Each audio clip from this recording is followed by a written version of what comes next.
Zapraszam na szklankę dobrej rozmowy. Opatrzność Boża zawsze jest na czas. To przesłanie naszego zegara przyszło mi na myśl, kiedy byłem w zeszłym tygodniu w Legnicy w kościele Matki Bożej Królowej Polski. Z prezbiterium widzę wspaniałe ikony znajdujące się na balustradzie chóru. Te sceny ze Starego Testamentu mówią o tym, że Bóg ze swoją łaską zdążył na czas, ale w ostatniej chwili. Pierwsza ze scen to ofiara Izaaka. Kiedy już Abraham podnosi nóż, aby zabić swego syna, zjawia się anioł i mówi: stop, nie czyń nic złego chłopcu. Po prawej stronie Daniel wrzucony przez króla Dariusza do jaskini lwów. Na skutek spisku satrapów król Dariusz, chociaż tego nie chciał, musiał być posłuszny, bo było takie prawo Medów i Persów, że król nawet nie mógł cofnąć swojego własnego polecenia. Musiał zostać strącony do jaskini lwów, ale przyszedł anioł i go wybawił.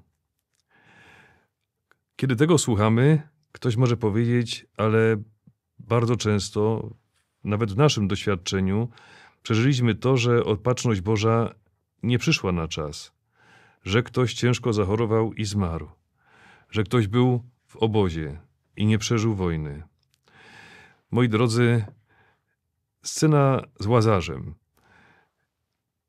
Jezus dowiaduje się o chorobie swego przyjaciela i zauważmy, że on, tam ciekawa rzecz, mówi: zatrzymajmy się na 2 dni w miejscowości, gdzie się znajdował. Czemu nie jedzie od razu? Czemu nie podąża szybko, żeby zdążyć przed śmiercią? Nie. Łazarz umiera. Marta wychodzi na spotkanie Jezusa. Panie, gdybyś tu był, mój brat by nie umarł, ale i tak wiem, że jeszcze nie wszystko stracone, że Ty możesz wszystko. I moi kochani, centralna scena tego fresku, tej ikony, zmartwychwstanie Jezusa Chrystusa. Pan Bóg ze swoją łaską przychodzi na czas, także wtedy, gdy po ludzku jest już całkowicie za późno. Dla Boga nie ma rzeczy niemożliwych. I o tym mówi cała liturgia Niedzieli Palmowej. Adam Chmielowski to jeden z największych polskich artystów, mistrzów pędzla, ale można powiedzieć mistrzów ducha. Jego życie było jednym wielkim, niewyobrażalnym pasmem cierpień. Pochodził ze wspaniałej, dobrej, kochającej się rodziny i to dość zamożnej, ale cóż z tego, kiedy w wieku 8 lat traci ojca. Gdy ma 14 lat, umiera mu mama. Sam jest kadetem w szkole w Petersburgu, wybucha powstanie styczniowe, angażuje się w walki powstańcze, traci nogę. Jest obdarzony niesamowitym talentem malarskim. Umiejscawiają go w poczcie razem z Gierymskim, z Chełmońskim. Studiuje w szkole w Monachium i tam odkryła powołanie zakonne. Wstępuje do nowicjatu ojców jezuitów w Starej Wsi i wydaje się, że się rozpoczyna wspaniały okres w życiu tego człowieka, ale okazuje się, że Adam Chmielowski zapada na chorobę psychiczną. Pojawia się ciężka depresja, stany lękowe, obsesje. Zostaje wyrzucony z nowicjatu, wydalony, a diagnoza wtedy po łacinie brzmiała aberratio mentionis, czyli choroba umysłowa. Trafia na oddział psychiatryczny szpitala w Lwowie. I tam przeżywa niewyobrażalne katusze. Po kuracji psychiatrycznej w ciężkim stanie wyjeżdża do swego brata na wieś. Brat nie wie, jak mu pomóc, ale wpada na dość oryginalny pomysł. Proboszczem w miejscowej parafii jest ksiądz prałat Pogorzelski. Prosty, ale niesamowicie dobry i serdeczny duszpasterz. I brat Adama, Stanisław, uknął taką Bożą intrygę. Adam był zamknięty w swoim pokoju, nie chciał się z nikim spotykać, ale obok była weranda. I tam brat Adama, Stanisław, zaprasza księdza Pogorzelskiego, zaczyna z nim rozmawiać. Rozmawiają dość głośno. Tak jakby chcieli, żeby ktoś to usłyszał. Rozmawiają o Bożym miłosierdziu. Adam w pokoju obok wszystko słyszy. I wyobraźcie sobie, że kiedy ksiądz Pogorzelski wrócił na plebanię, Adam wsiadł na konia, pojechał prosto do kościoła i się wyspowiadał. Niesamowita rzecz. Odczuł coś tak wspaniałego, jakaś niesamowita łaska dotknęła jego serca. Potem powie: ksiądz Pogorzelski to tak kochany, serdeczny i łaskawy człowiek, że nikt nie mógł w tamtym momencie zrobić dla mnie więcej niż on. I wtedy Adam Chmielowski kończy rozpoczęte jeszcze wcześniej dzieło, obraz Jezusa z przebitym sercem. Ecce homo.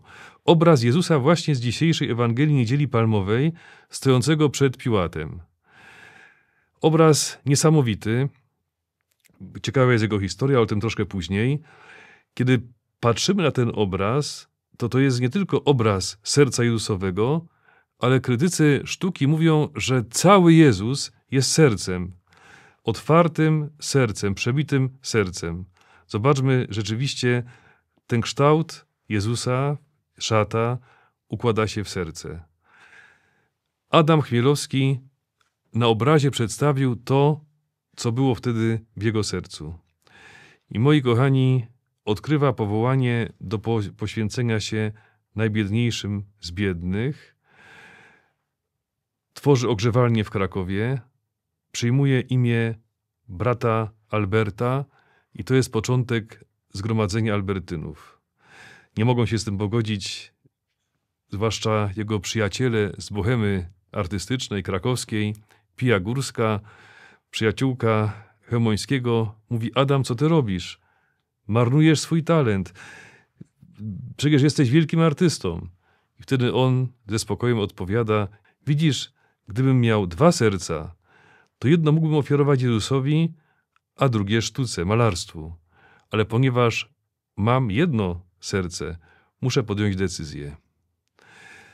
Mam jedno serce, oddaję je Jezusowi. Czy to pięknie nie koresponduje z tym obrazem Jezusa, który jest sam gorejącym miłością sercem? Kapitalnie potem do tego nawiąże ksiądz Edward Staniek, który powiedział: Albert Chmielowski, brat Albert, porzucił karierę malarską. Przestał malować obrazy, ale nie do końca, bo zajął się odtwarzaniem, restaurowaniem, odmalowywaniem zatartego obrazu Boga w sercach biednych. I zobaczmy, czy to cierpienie, które przeżywał, bez mamy, bez taty, tułaczka powstańcza, bez nogi, kaleka, doświadczony niesamowitą psychiczną chorobą, depresją w takiej zaawansowanej formie, czy to wszystko nie stało się dla niego jakimś atutem? Czy Pan Bóg nie udoskonalił go właśnie przez to cierpienie? Bardzo ciekawa jest linia produkcyjna fortepianów Steinway. To są fortepiany najlepszej jakości na świecie. Nie ma lepszych. Też cena tych fortepianów jest gigantyczna. Ale proces produkcji Steinwayów jest niesamowity. Jeden fortepian produkowany jest przez rok. Drewno składa się z 18 warstw, które są specjalnie wyginane w odpowiedniej wilgotności, sezonowane i potem muszą spoczywać w takiej formie, żeby nadać się do dalszych etapów produkcji. Sama konstrukcja młoteczków tych wszystkich dźwigni składa się z 12 000 elementów. Filc zmieszany z wełną specjalną niesamowicie drogo kosztuje, a każdy klawisz jest testowany podobno 10 000 razy, żeby uzyskał odpowiednią miękkość nacisku. I stąd 9 na 10 artystów wybiera fortepian Steinway. Niesamowita historia, są produkowane od 200 lat. Linia produkcyjna, ta produkcja jest niesamowicie żmudna i gdyby to drewno, te materiały potrafiły krzyczeć, to by krzyczały z bólu, bo muszą przejść przez tyle katuszy. Ale powstaje instrument, który cieszy uszy melomanów, słuchaczy na całym świecie i dostarcza tyle radości właśnie dlatego, że fortepian tak wiele przecierpiał. Moi kochani, wiadomo, że cierpienie jest czymś złym i trzeba je eliminować za wszelką cenę. Ale kiedy Pan Bóg dopuszcza cierpienie, zawsze potrafi wyprowadzić z niego dobro. I stąd to jest niesamowite. Ostatnio natknąłem się na słowa XIV-wiecznego mistyka Jana Teulera, który powiedział tak, no na pewno nie są to dobre życzenia na święta wielkanocne. Niech spadnie na ciebie wieża z wszystkimi dzwonami. Niech zwalą się na ciebie diabły z całego piekła. Niech spadnie na ciebie niebo i ziemia z wszystkimi stworzeniami. Wyjdzie ci to na pożytek. Ciekawe, co miał na myśli Tauler? Być może właśnie to, co spotkało brata Alberta. Nasz uczony, psychiatra, psycholog Kazimierz Dąbrowski, autor teorii dezintegracji pozytywnej, mówi, że psychicznie, duchowo nie cierpią tylko dwie kategorie istot. Zwierzęta, chociaż one troszkę cierpią, na swój sposób to przeżywają, i psychopaci. Oni idą przez życie jak taran, ich nie dotyczą lęki, depresje, są całkowicie spójni psychicznie, tylko że nie mają uczuć. Ich świat ducha i psychiki zredukowany jest do zera. I Kazimierz Dąbrowski przytacza niesamowite wyliczenia najznakomitszych osób, z artystów, literatów, poetów i mówi, co oni przeżywali. Wypisałem sobie z jego książek, z kilku prac, to co stwierdził, do czego doszedł w swoich badaniach. Otóż Franz Kafka, wielki pisarz, pogranicze ciężkiej nerwicy i schizofrenii. Wincenty van Gogh, ciężkie, prawie agonalne stany depresji i lęków. Wolfgang Amadeusz Mozart, stany lękowe. Ludwig van Beethoven, stany obsesji. Søren Kierkegaard, ciężkie depresje i stany lękowe. Do tego również zalicza Martina Luthera Kinga, Abrahama Lincolna, Mahatmę Gandiego, a nawet Sokratesa. Mówi, że w życiu Michała Anioła Buonarrotiego, autora fresków z kaplicy sykstyńskiej, gdzie wybierani są papieże, gigantycznych, monumentalnych rzeźb, Pieta, Mojżesz, Dawid, stany ciężkich problemów psychicznych, depresji i lęków doprowadziły go do niemal mistycyzmu w połączeniu z bogatym życiem duchowym, a potem do pogardy świata, a na końcu do pogardy własnej twórczości. I mówi, że wszystkie kryzysy, najcięższe stany życia, kiedy się je dobrze i twórczo przeżyje, są szansą. I moi kochani, od cierpienia nie uciekniemy, ale możemy zaprosić Pana Boga, który potrafi wszystko odwrócić ku naszemu dobru. Na swoje własne potrzeby nazywam to duchowym recyklingiem. Wiemy, że jesteśmy zachęcani do segregacji odpadów, plastik, metal, szkło, bo z tych śmieci można wyprodukować bardzo pożyteczne przedmioty. Chociażby mój ukochany polar, który przepuszcza powietrze, a jest bardzo cieplutki i w zasadzie nie muszę mieć innych swetrów, bo czuję się dobrze w tym polarze. Podobno jest produkowany z substancji właśnie otrzymywanych z butelek po oranżadach czy wodach mineralnych. Więc niesamowita rzecz, że można z tego, co złe, niepotrzebne, co jest śmieciem, wyprowadzać dobro. I Pan Bóg tak działa w świecie ducha. Potrafi z naszych cierpień, a nawet grzechów, wyprowadzić dobro. Moi kochani, w tym kościele w Legnicy jest wspaniała sala, tam pod ziemią. I byłem uczestnikiem bardzo ciekawego spotkania nauczycieli religii. Byli prelegenci reprezentujący różne dziedziny nauki i sztuki i między innymi była pani Magdalena Preisner-Wąsacz, pianistka z Rzeszowa, profesor sztuki. Był czas na pytania. Każdy z prelegentów odpowiadał na te pytania, które zostały do niego skierowane. I niesamowicie uderzyło mnie to, że pani Magdalena Prejznar-Wąsacz na pytanie do niej skierowane odpowiedziała grą na fortepianie. I kiedy zadano pytanie, podeszła do fortepianu i zaczęła przepięknie grać Chopina. Inni na pytania postawione przez słuchaczy odpowiedzieli słownie, udzielając informacji, a ona odpowiedziała muzyką. I wtedy od razu pojawiła się w moim sercu taka myśl. Na pytanie, dlaczego cierpienie? Dlaczego w świecie jest tyle smutku? Dlaczego w moim życiu nieraz jest nie tak, jakbym chciał? Pan Bóg niekoniecznie mi odpowie, tłumacząc mi to wszystko. Odpowie muzyką swojej miłości, swoją obecnością, wsparciem i tym, że powie mi, teraz tego nie rozumiesz, ale jestem z tobą. Czy to ci nie wystarczy? Wszedłem w sam środek twojego cierpienia. Moi kochani, jak już kiedyś opowiadałem, w czasie ostatnich wakacji, zresztą w tym roku też się wybieram, byłem na pieszej pielgrzymce śladami świętego Franciszka we Włoszech. W Laverna, tam gdzie święty Franciszek z Asyżu otrzymał stygmaty, jest przepiękny ołtarz, ukrzyżowanie Jezusa Chrystusa ze świętym Franciszkiem właśnie, który przyjmuje stygmaty. Autorem tego ołtarza jest włoski artysta renesansowy z XV wieku Andrea della Robbia.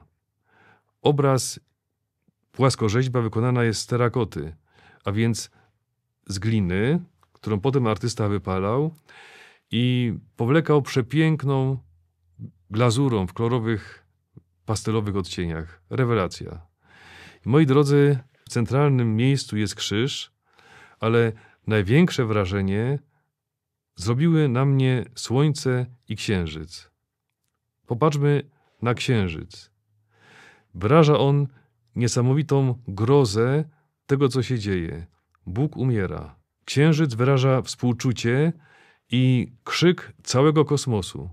Popatrzmy na jego przerażone oczy, na otwarte w okrzyku usta, które wydają się wydawać jakiś niemy krzyk, bezgłośny krzyk, niesamowita groza, przerażenie, bezsilność.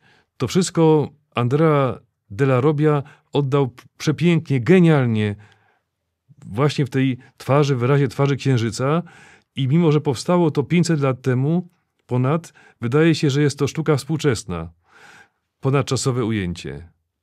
A z drugiej strony słońce. Twarz spokojna, ale niesamowicie przejęta. Oczy jakby zmrużone, ale wzrok jest palący. Usta zamknięte, cisza, spokój, a jednocześnie jakiś gniew i niesamowite przejęcie. I to jest symbol Boga, symbol Ojca, który patrzy na to, co się dzieje. Patrzy na śmierć swojego Syna, dopuszczając misterium cierpienia. Niesamowite ujęcie tego renesansowego artysty. Rozpoczęliśmy od obrazu z kościoła w Legnicy. Po lewej i po prawej stronie sceny ze Starego Testamentu, gdzie Opatrzność Boża zdążyła na czas, a w centrum Opatrzność Boża w zmartwychwstaniu Jezusa Chrystusa zdąża na czas, mimo że już po śmierci. Dla Pana Boga nie ma rzeczy niemożliwych. Kończymy tym przedstawieniem starszym, pokazującym grozę, a jednocześnie niesamowity majestat śmierci Jezusa na krzyżu. Bóg nigdy się nie spóźnia. W życiu największych tego świata, ludzi, którzy swoim talentem, subtelnością ducha osiągnęli wyżyny świętości, a jednocześnie wpłynęli na innych, tak jak brat Albert, artyści, pisarze, Bóg dopuścił cierpienie, które odegrało swoją rolę. Jeżeli cierpisz, jeżeli w twoim życiu odnajdujesz krzyż, wiedz o tym, że on nie jest bez sensu. Ale teraz nie myśl o tym, tylko odkryj tajemniczą ale bardzo wyraźną, mocną obecność Boga, bo w swoim cierpieniu nie jesteś sam. Jeszcze postscriptum obiecałem, że powiem coś na temat historii obrazu Ecce Homo. Otóż niesamowicie spodobał się metropolicie lwowskiemu Obrządku Wschodniego Andrzejowi Szeptyckiemu i można powiedzieć, że wyprosił go u brata Alberta, twórcy obrazu. I obraz miał niesamowicie ciekawe koleje. W końcu trafił do Muzeum Ukraińskiego i tam siostry Albertynki już za czasów komunizmu cudem przejęły ten obraz i w latach 70. wrócił do Krakowa. Obraz niesamowity, cierpiący Jezus, ale też można powiedzieć cierpiąca historia obrazu. Warto odwiedzić go w Krakowie, uklęknąć przed nim i wypowiedzieć to, co kryją nasze serca przed otwartym sercem Jezusa. Pan z wami. Niech was błogosławi Bóg Wszechmogący, Ojciec i Syn i Duch Święty. Dziękuję za każdą formę wsparcia. Pokornie proszę o jałmużnę na szkoły katolickie w postaci kupna tego zegara, o którym była mowa w dzisiejszym kazaniu. A tu są ci, którzy nas wspierają. Bóg zapłać.